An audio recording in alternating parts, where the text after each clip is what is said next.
Before you quit praying, hear this. There are moments in life when you pray with everything inside you, yet the heavens feel painfully silent.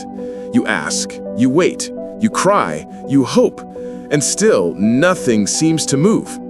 And if you're honest, it feels like God has stepped back, folded his arms, and decided not to speak. But before you give up on that prayer, on that request, or on yourself, I need to tell you something you may not have realized.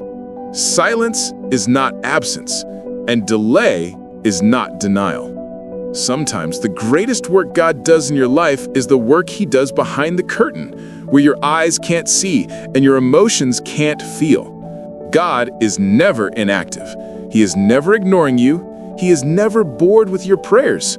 Every word you have spoken, every tear you have cried, every whisper you made at 2 a.m., all of it has reached him. Heaven has records of things you don't even remember saying. But God's timing is different because his understanding is different. When you pray, God begins a process, and sometimes that process involves preparing you for what you asked for. God will never give you something that destroys you. And many times, the reason your prayer hasn't been answered yet is because he is strengthening you to handle the weight of the blessing. The delay is training. The silence is shaping. The waiting is building spiritual muscle in places you didn't know were weak. Sometimes, God delays an answer because he's protecting you from something you can't see yet. You may think the blessing is harmless, but God sees the future. He sees the people involved, the consequences, the invisible dangers. And if he gives it too early, it could break you. So instead, he slows the process to protect your destiny. Other times, your prayer is actually being answered, but the spiritual realm is under warfare. Just like Daniel, the answer was released instantly, but the enemy fought it. When you feel tired, when you feel like giving up, that is often when the battle is the strongest. And that is why the enemy attacks your patience, your faith, and your consistency, because he knows what God is sending. But here's the truth you must hold on to. Every prayer that aligns with God's will has an answer attached to it. God doesn't forget. God doesn't lose requests. And God doesn't tease his children with hope he doesn't intend to fulfill. The moment you prayed, heaven began to move. So what do you do when you feel like nothing is changing?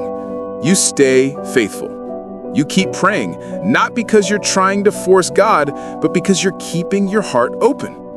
You stay obedient, not because you're earning the blessing, but because obedience positions you for it.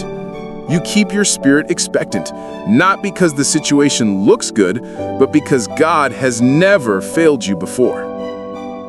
And here's something important. God answers in 3 ways. Yes, no, and I'm preparing something better. Sometimes what you're asking for is too small, too temporary, too risky.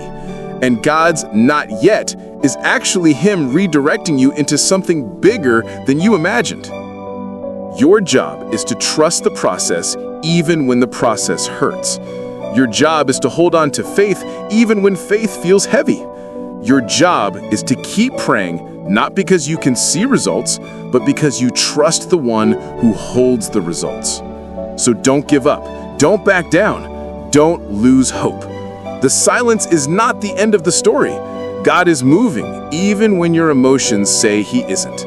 And when the answer finally comes, you'll look back and say, "Now I understand why he made me wait."